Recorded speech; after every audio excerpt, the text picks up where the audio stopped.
হে everyone, আমি আজকে নিয়ে চলে এসেছি একটা রেসিপির ভিডিও। আজকে যে ভিডিওটা আমি শেয়ার করতে চলেছি, রেসিপিটা সকল মিষ্টি প্রেমীদের জন্য হতে চলেছে। আজকের এই রেসিপিটা অ্যাকচুয়ালি আমার ঠাকুমার বানানো রেসিপি। তো আমি যখন ছোট ছিলাম, আমি আমার ঠাকুমাকে দু একবার বানাতে দেখেছিলাম, বাট তখন যেহেতু অনেক ছোট ছিলাম অতটা আমার মনেও নেই ভালোভাবে। তো ঠাকুমার থেকে তো আমার শেখা হয়নি, ঠাকুমার থেকে আমার মা শিখেছিল, তো আমার মায়ের থেকে আমার শেখা এই রান্নাটা। তো আজকে এই রেসিপিটাই আমি তোমাদের সাথে শেয়ার করতে চলেছি। তো ঠাকুমা মায়ের মতো তো একদম তাদের মতো বানানো সম্ভব নয়, তো আমি একটু চেষ্টা করেছি তাদের মতো বানানোর, আর এটাতে একটু নিজস্ব টাচ রেখেছি। তো চলো দেখে নিই আজকের এই রেসিপির ভিডিওটা। তো এটা বানানোর জন্য আমি সবার প্রথম নিয়ে নিয়েছি এক প্যাকেট পাউরুটি, পিসকাটা যে পাউরুটিটা আসে ছোট প্যাকেটে, তো ওই পাউরুটিটা নিয়েছি। তোমরা বড় পিসকাটা পাউরুটিটাও নিতে পারো। তো পাউরুটিটা নিয়ে পাউরুটির চারপাশে যে ব্রাউন কালারের এটা থাকে ওটা বাদ দিয়ে এইভাবে আমি চার চৌকো করে ছোট ছোট করে কেটে নিয়েছি। তো এখানে সবগুলো পাউরুটি আমি পুরো এক প্যাকেট পাউরুটিটা এভাবে কেটে নিয়েছি। তো তোমরা চাইলে এটা একটু বড় করেও কাটতে পারো, কোনো অসুবিধা নেই।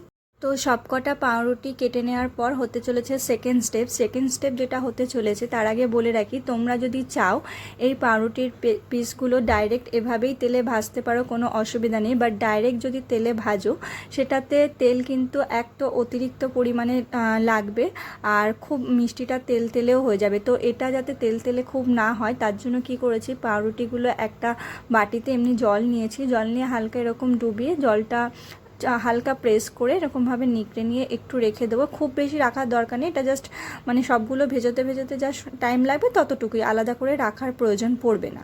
তো সবগুলো পাউরুটি আমি এইভাবে জলে ডিপ করে তুলে নিয়েছি, জলটা হালকা চাপ দিয়ে ফেলে দেব, খুব বেশি চাপবো না, হালকা প্রেস করে যতটুকু জল বেরোয় ততটুকু ফেলে দেব। তো ফেলে দেওয়ার পর একটা কড়াইতে আমি সাদা তেল নিয়ে নিয়েছি, এখানে কিছুটা পরিমাণ।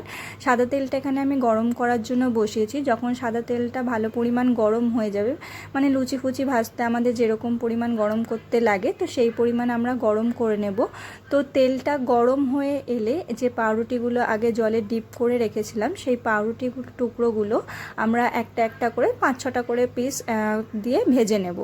তো এগুলো খুব ভালোভাবে ভাজতে হবে, একটু মিডিয়াম কি হালকা লো আছে এগুলো ভাজবো, খুব বেশি জোর আছে দেবো না, তাহলে কিন্তু জিনিসটা পুড়ে যেতে পারে। তো মিডিয়াম আছে এগুলো বেশ লাল লাল করে আমাদের ভেজে নিতে হবে। তো এখানে আমি সবকটা পাউরুটি এইভাবে লাল লাল করে ভেজে নিয়ে একটা পাত্রে তুলে নিয়েছি। তো সব পাউরুটিগুলো ভেজে নেওয়ার পর হতে চলেছে আমাদের থার্ড স্টেপ। পাউরুটি এটা কিন্তু বানানো খুব একটা শক্ত কিছু নয়, তোমরা ভালোভাবে দেখো তাহলে অবশ্যই পারবে। তো এগুলো ভেজে তুলে নেওয়ার পর ওই কড়াইতেই তেলটা, বাকি যে এক্সেস তেলটা ছিল ভাজার পর সেটা ঢেলে নিয়েছি একটা জায়গায়, ঢেলে ফেলে দেওয়ার রেখে দেওয়ার পর 1 গ্লাস মতো জল নিয়েছি, ছোট গ্লাসের 1 গ্লাস জল কড়াইতে দিয়ে দিয়েছি। দিয়ে দেওয়ার পর এখানে আমি পুরো যে মিষ্টিটা এতগুলো বানিয়েছি এটা বানানোর জন্য 100 গ্রাম মতো মোট চিনি লেগেছে। তো 100 গ্রাম চিনির মধ্যে এখানে 50 গ্রাম চিনি আমি এই জলটার মধ্যে দিয়েছি, বাকি 50 গ্রাম চিনিটা আমি পরে ব্যবহার করব। আর এখানে আমি যেটা জানিয়ে রাখবো, তোমরা কিন্তু মিষ্টিটা কম বেশি করতে পারো, যে যেরকম মিষ্টি খেতে ভালোবাসো। যারা যদি খুব গাঢ় মিষ্টি খেতে ভালোবাসো চিনির পরিমাণটা বাড়াতে পারো। আমি হালকা মিষ্টি খাই, পছন্দ করি বলে হালকা খেতে, সেই কারণে এখানে আমি অল্প পরিমাণ চিনি ব্যবহার করেছি। তো এখানে চিনিটা যখন ফুটতে শুরু করবে চিনির জলটা, ওর মধ্যে আমি 2-3 টুকরো এলাচ দিয়ে দিয়েছি। চিনির সিরাপটা একটু গাঢ় হয়ে এলে চিনির সিরাপটা আমি এই পাউরুটিগুলোর মধ্যে ঢেলে দিচ্ছি। অতিরিক্ত সিরাপ করার কোনো প্রয়োজন নেই, যে অল্প পরিমাণ সিরাপ করলেই হবে, আর একতার করারও প্রয়োজন নেই। তো ঢেলে নিয়ে এটা ভিজতে দেওয়ার পর আবার ওই কড়াইতে আমি এখানে 500 মতো দুধ নিয়েছি। দুধ এখানে আমি ফোটানোর জন্য বসিয়ে দিয়েছি। দুধটা যখন ফুটতে শুরু করবে, এখানে আমি বাকি যে 50 গ্রাম চিনি আলাদা রেখে দিয়েছিলাম, সেই 50 গ্রাম চিনিটা এখানে এই দুধটার মধ্যে দিয়ে দেব। ব্যাস, এই দুধটার মধ্যে চিনিটা দিয়ে দেওয়ার পর দুধটা হালকা আছে ফুটতে থাকুক, কারণ জোর আছে দিয়ে দিলে এক তো পড়ে যাওয়ার সম্ভাবনা থাকবে, গায়ে লেগে যাওয়ারও সম্ভাবনা থাকবে। তো হালকা আছে এটা ফুটতে ফুটতে যখন দুধটা একটু গাঢ় হয়ে আসবে, একটু ভালো পরিমাণ যখন গাঢ় হয়ে আসবে, একটা পাত্রে আমরা এখানে 2 চামচ মতো নিয়ে নিয়েছি কাস্টার্ড পাউডার। তো এই কাস্টার্ড পাউডারটা একটুখানি জল দিয়ে আমরা গুলিয়ে নেব।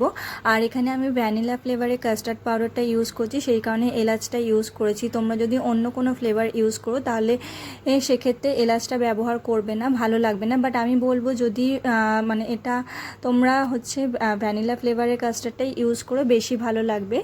আর এখানে আমি যখন দুধটা ফুটছিল আরও দুটোর মতো এলাচ দিয়েছিলাম।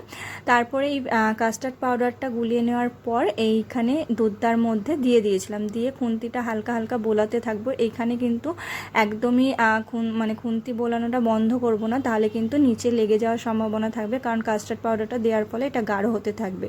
তো 2 থেকে 3 মিনিট ফুটিয়ে নেওয়ার পর যখন এটা গাঢ় হয়ে আসবে, পাউরুটিটার মধ্যে আমরা কিন্তু এটা ঢেলে দেব গরমই। এটা ঠান্ডা করার দরকার নেই, তখন গরম অবস্থাতেই ঢেলে দেব। আর এটা কিন্তু খুব বেশি গাঢ় করবে না কাস্টার্ড পাউডার, কারণ এটা যখন তোমরা ঠান্ডা হবে এই কাস্টার্ড পাউডারটা, এটা অলরেডি অনেকটা পরিমাণে গাঢ় হয়ে যাবে। তো একটু লিকুইড ফোমেই নামাবে। তো নামানোর পর দেখবে কিছুক্ষণের মধ্যে 5 থেকে 10-15 মিনিটের ভেতরে এটা গাঢ় হয়ে যাবে। তো তোমরা চাইলে এটা গরমও সার্ভ করতে পারো, খুব ভালো লাগবে খেতে। আর এটা ফ্রিজেও রেখে দিতে পারো, ঠান্ডাও খুব ভালো লাগবে খেতে। আমার বেশি ভালো লাগে এটা ঠান্ডা খেতে। তো অবশ্যই ফ্রিজে রেখে একবার ঠান্ডা খেয়ে দেখো, খুব ভালো লাগবে।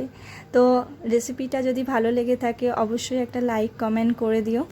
And once again thank you so much for watching my video. Tata, bye by.